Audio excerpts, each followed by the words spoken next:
Okay. Hey everyone, how you doing today? It's me, David, coming to you from my whiskey den here in Central Ohio. With me is my buddy Whiskey.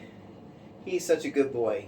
So, uh, yeah, we're having a good day down here in the whiskey den. So I wanted to do another five whiskeys or well, they're not all bourbons. Five whiskeys that I don't plan on buying again. Not that they're bad. If you like them, no offense, but they just don't. They don't fill the bill for me. They're whiskey, you know that they don't.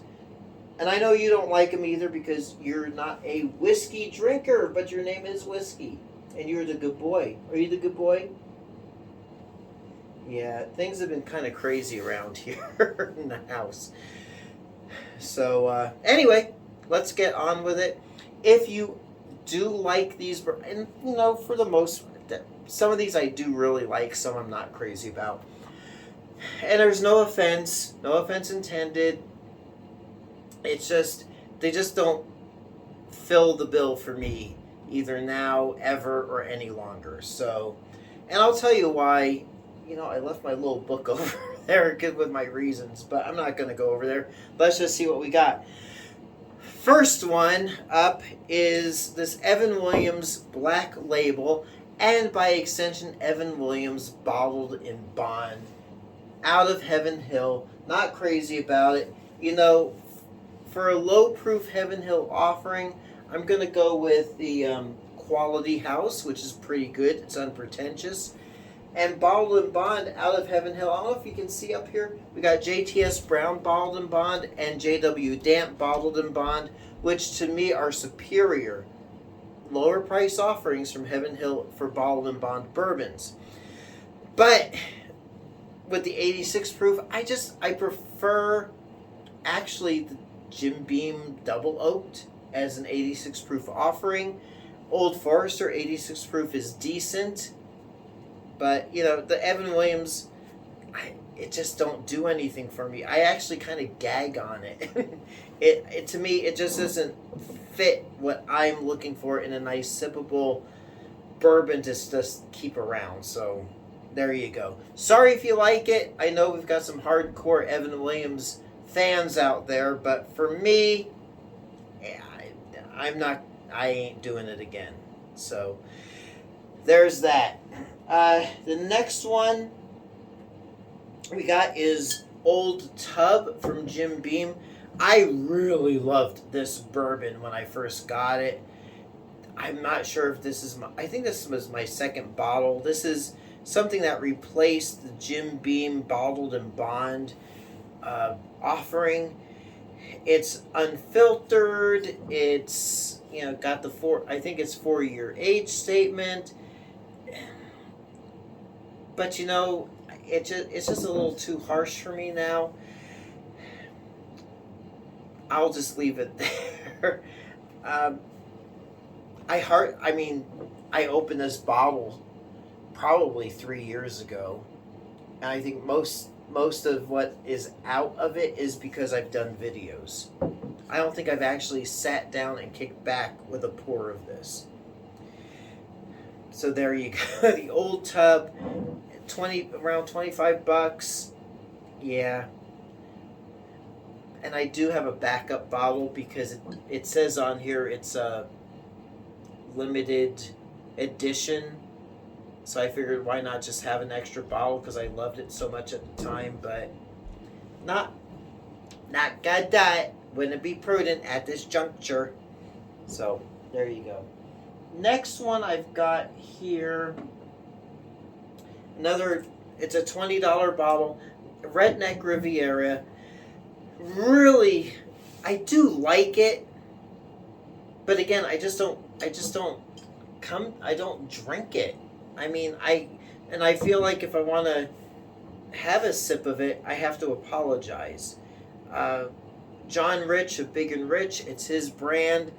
He's got, I think, another couple of expressions, at least one other expression of it, but it's just not for me. It's just too thin. do I even want to try a little? Let me just try a little. See, maybe my opinion's gonna change. It's got like a 2-year age statement, so it's basically small batch whiskey. It's somewhere on here. I think it's like a 2-year aged bourbon with a 1-year aged American whiskey. Whiskey boy, I love you. You're the good boy. Are you the good boy?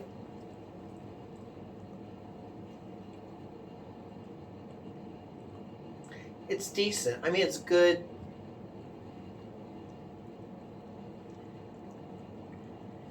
It's just not something I'm. It's not something I'm going to kick back and just relax with. We'll see. Next one I got Davis County, this Blue Label 96 proof. It's a decent bourbon. I like the bottle. I like the label. I like the price I paid for it, which was like, I think $22 in Kentucky. Maybe a little, maybe 30. But when I drink it, all I taste is Ezra Brooks 99 mixed in with Rebel 100. And to me, it's not that enjoyable. Again, it's a cool bottle, cool label, cool idea. It's a 4-grain bourbon. But to me, it just tastes like they took remnants of both of, like Ezra 99 and Rebel 100, and whatever was left over, they just threw into a vat and bottled it. So, to me, it's not the greatest bourbon, but, I guess it's okay. No, it's not. I'm not going to buy it again. Unless it was discontinued forever, and I just wanted a bottle just to have, because it was the last one. And then, speaking of last ones, I got one bottle left, because we're doing 5 bottles. This one, I got some splaining to do. Because people are going to have issues with this last bottle. It is a Buffalo Trace product. If you've been watching my videos, I don't know if you'll know which one it is or not. We're going to move these here. I do have a couple of bottles left in reserve that I bought after this one. And it is Eagle Rare. To me, Eagle Rare is overrated. I mean, yeah, I've got a couple of more bottles in reserve that we bought at Buffalo Trace because it was the allocated item that day when we went on the tour. And I'm like, why not? Maybe I'm wrong. But based on this bottle, it's just not a great bourbon. It started out just really oaky and heavy and bitter tasting. And then when I got about down to the R, then it started tasting like coffee with cream, but no sugar. It wasn't sweet. It wasn't nice. It wasn't enjoyable. And now that I'm down to this, what do we have? Oh, let me get my glass.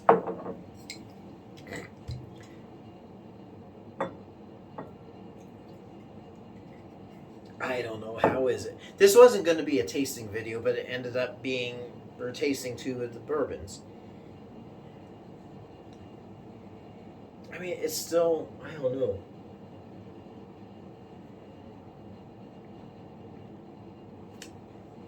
It's sweetened up. It's not, for me, it's not the most enjoyable bourbon that I got. I have tried other friends' bottles, and like someone had that much left in the bottle that was actually pretty decent.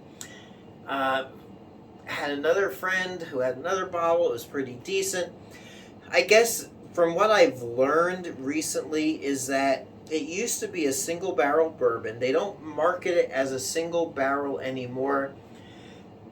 it's kind of a single barrel, so they kind of dump the barrels, they fill bottles, and then once that filler, whatever, however they do it, is getting low, then they dump another barrel. So you got two barrels that are intermixing with each other, and that might have been what happened on this bottle, but it's just not enjoyable. So I don't know, we'll see what happens. If I open another bottle, I will probably, and to see if I just got a bad batch. So this is like, this may change. We'll see. So just, we're almost done. Don't jump off. So, I mean, again, it's not a go-to. Right now it's palatable. I am tasting some of the sweetness, but it's still a bit harsh tasting. I know this is boring you because you're not a bourbon drinker. Are you? Hey, whiskey. What's up? He's such a good boy. So, there you go. You go around. It is getting, now that we're at this stage of the bottle, it's getting a bit of honey sweetness, but I'm still getting an oakiness I'm not crazy about. So, there you go. We'll leave it at that because whiskey just wants to jump off this bar stool. And, yeah, let me know what you think. Am I wrong about Eagle Rare? Is it the finest bourbon ever made? I don't think so, but like I said, maybe it's a bad batch. I don't have anything else to say. So, until next time, it's me, David, and Whiskey, my little buddy Whiskey, coming to you from my whiskey den here in Central Ohio. Hope your next pour is your best pour. We'll catch you soon, and thanks for watching. You want to say goodbye to them? You want to say goodbye? You see them over there? No? No? You just want some food? Want a little kibble? You just want hugs? Is that all? Alright. He doesn't want to say goodbye. So we'll see you soon. Thanks again for watching. Hey everyone, if you like what you see, please like and subscribe so you can be notified of future videos as they drop. Thanks for watching.